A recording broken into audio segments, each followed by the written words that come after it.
या मालिकेच्या आजच्या भागात आपण पाहणार आहोत. घरातील सगळेजण पारूची वाट बघत बसलेले असतात आणि थोड्याच वेळामध्ये पारू घरात येते. श्रीकांत आणि अहिल्या तिला विचारतात की तुला माहिती आहे का आज आम्ही तुला इथे का बोलावलंय ते.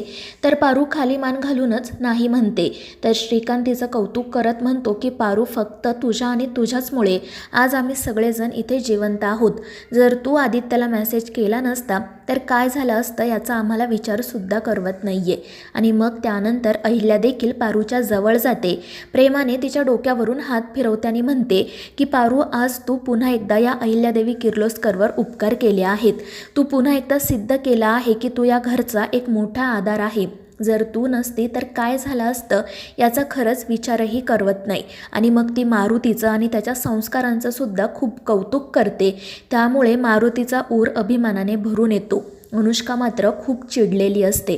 आणि मग त्यानंतर श्रीकांत पारूला विचारतो की पारू तुला त्या ठिकाणी बॉम्ब आहे हे कसं काही कळलं, यामागे कोण आहे तुला माहिती आहे का. आणि त्यावेळी पारू अनुष्काकडे आणि हरीशकडे बघते.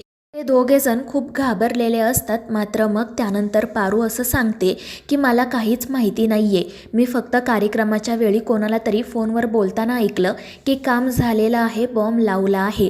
मात्र ती व्यक्ती कोण होती हे मला दिसलं नाही. आणि मग मी खूप घाबरले आणि लगेच आदित्य सरांना मेसेज केला. पण या सगळ्याच्या मागे नक्की कोण आहे हे मलाही माहीत नाही. आणि ते ऐकून अहिल्या म्हणते की ठीक आहे, काही हरकत नाही, पण तुझं करावं तेवढं कौतुक कमी आहे. आणि मग ती तेथून जाण्यासाठी निघते. परंतु तितक्यात अनुष्का पारूला थांबवते. ती पारूच्या जवळ जात म्हणते की पारू खरंच तुझं कौतुक करावं तेवढं कमी आहे. अगं तू माझ्या कुटुंबाचं रक्षण केलं आहे, त्यामुळे मला तुला एक गिफ्ट द्यायचं आहे. ते ऐकून पारू रागातच अनुष्काकडे बघू लागते. तर अनुष्का तिच्या हातातील बांगड्या काढून पारूला देते. मात्र पारू त्या बांगड्या काही घेत नाही. परंतु अहिल्या आणि मारुती म्हणतात की अनुष्का मोठ्या मनाने देत आहे, तू प्लीज त्याचा स्वीकार कर. आणि त्यामुळे नाईलाजाने पारू अनुष्काकडून त्या बांगड्या घेते आणि मग सरळ किचनमध्ये जाते. तर अनुष्का अहिल्याला म्हणते की मला पारूला अजून एक गिफ्ट द्यायचं आहे. आणि तीसुद्धा पारूच्या पाठोपाठ जाते. हे सगळं काही प्रीतम बारकाईने बघत असतो. जेव्हा अनुष्का किचनमध्ये येते तेव्हा पारू लगेच तिच्या हातावर तिच्या बांगड्या ठेवते. तर अनुष्का हसतच म्हणत असते की पारू मी काही ह्या बांगड्या घ्यायला आले नव्हते, अगं या बांगड्या तर मी तुला दान केल्या आहेत. आणि मग ती हसतच म्हणते की काय गं पारू, तू तर अगदी फुसका बॉम्ब निघाली. मला वाटलं होतं आज तू पूर्ण तयारी करून आली असशील, त्या अहिल्यादेवींसमोर माझं सत्य आणशील, पण तू तर काही केलंच नाही. आणि तिचं हे बोलणं सुरू असतानाच प्रीतम त्या ठिकाणी येतो आणि टाळ्या वाजवत म्हणतो की वा अनुष्का, तुझं हे रूप मला आत्ता कळलं ते बरं झालं. आणि प्रीतमला बघून अनुष्का तर खूप घाबरते. तर प्रीतम रागातच म्हणतो की मी आत्ताच जाऊन आईला तुझ्याबद्दल सगळं खरं खरं सांगतो.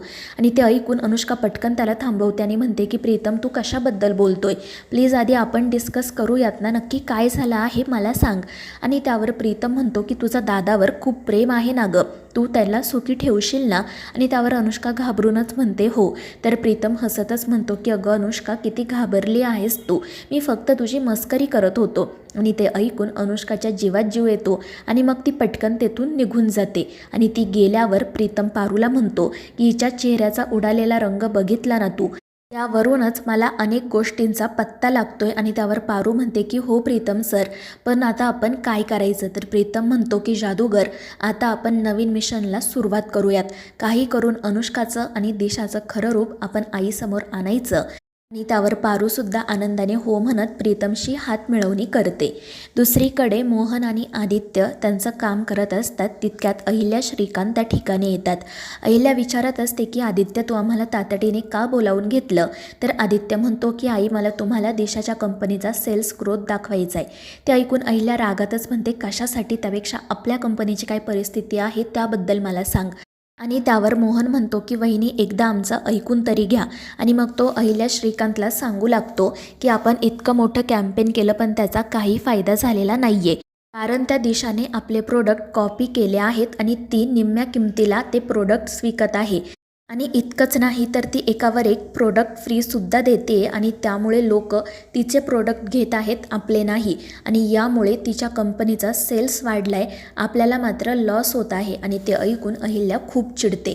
तर आदित्य म्हणत असतो की आई तू काही काळजी करू नको, तूच नेहमी सांगतेस ना की जेव्हा अडचण येते तेव्हा त्या अडचणीसोबत त्यातून बाहेर पडण्याचा मार्गसुद्धा, आणि यातून बाहेर पडण्याचा मार्ग मला सापडला आहे.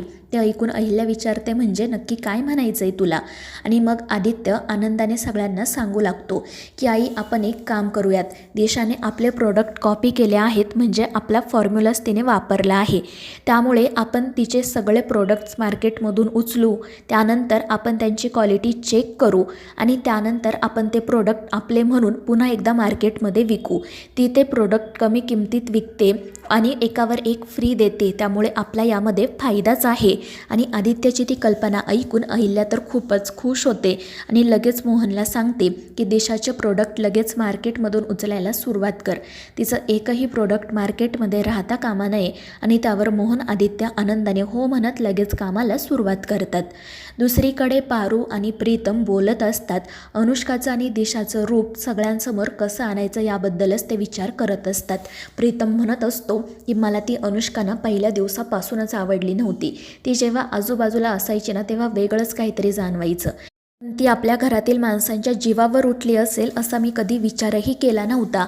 तर पारू म्हणत असते की हो प्रीतम सर, पण जर आता आपल्याला त्यांचं सत्य देवयाईंसमोर आणायचं असेल तर आपल्याला सगळ्यात आधी त्यांच्या विरोधात पुरावा शोधायला हवा. खरं तर दिशा मॅडमनी खूप चुका केल्या होत्या, त्यामुळे त्या सहज आपल्या तावडीत सापडल्या. मात्र अनुष्का मॅडम खूप हुशार आहेत, त्या सहजासहजी कोणताही पुरावा मागे सोडणार नाहीत. आणि सगळ्यात महत्त्वाचं म्हणजे त्यांनी सगळ्यांच्या डोळ्यावर प्रेमाची पट्टी बांधली, त्यामुळे कोणीही आपल्यावर विश्वास ठेवणार नाही. तर प्रीतम म्हणत असतो की तेच ना, आणि दादासुद्धा फक्त आईच्या आग्रहाखातर तिच्याशी लग्न करायला तयार झालाय, पण काही झालं ना तरी मी त्या दोघांचं लग्न होऊ देणार नाही. आणि मग पारू म्हणते की माझ्याकडे एक प्लॅन आहे, आपण अनुष्का मॅडमच्या घरापासून सुरुवात करूया, नक्कीच आपल्याला त्यांच्या विरोधात काही ना काही सापडेल. तर प्रीतम विचारतो पण आपण तिच्या घरात जायचं कसं? आणि मग पारू तिचा प्लॅन प्रीतमला सांगते आणि तो प्लॅन ऐकून प्रीतम खूप खुश होतो.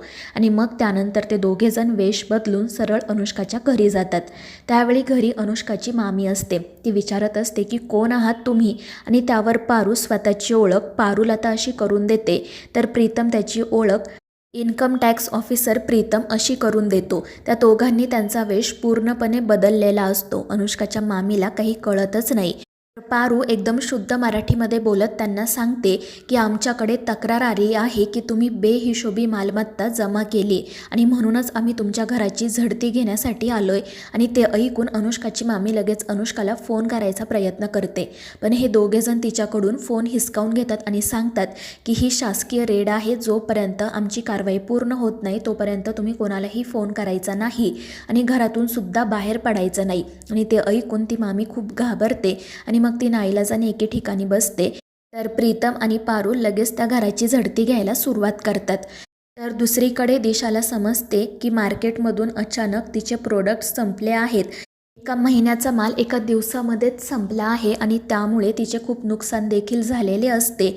याचमुळे ती खूप चिडलेली असते. तर अनुष्का म्हणत असते की दिशा मला कळत नाहीये या सगळ्याच्या मागे नक्की कोण आहे ते, परंतु दिशाला समजतं की हे सगळं काही किर्लोस्करच करत आहेत. आणि ती अनुष्काला सांगते की आता काही झालं ना तरी मी माघार घेणार नाही, मी इथेच थांबणार, आता एकतर ते किर्लोस्कर संपतील किंवा ही दिशा. तर दुसरीकडे आदित्य आणि मोहन त्यांच्या प्लॅनवर काम करत असतात. आदित्यचा प्लॅन सक्सेसफुल होत असतो आणि त्यामुळे मोहन त्याच्यावर खूप खुश असतो. तर मित्रांनो, या मालिकेच्या पुढील भागांमध्ये आपण पाहणार आहोत अनुष्काला जेव्हा समजते की तिच्या घरावर रेड पडली आहे तेव्हा ती ताबडतोब घरी जाते, पण तोपर्यंत पारू आणि प्रीतम तेथून निघून गेलेले असतात. अनुष्का तर खूपच घाबरलेली असते आणि त्यानंतर तिला अचानक आदित्यचा कॉल येतो. तो तिला सांगतो की तू ताबडतोब घरी ये, मला तुझ्याशी बोलायचं आहे. त्यामुळे अनुष्का अजूनच घाबरते. तर मित्रांनो, या मालिकेच्या पुढील भागांच्या अपडेटसाठी आपल्या चॅनेलला सबस्क्राईब करा.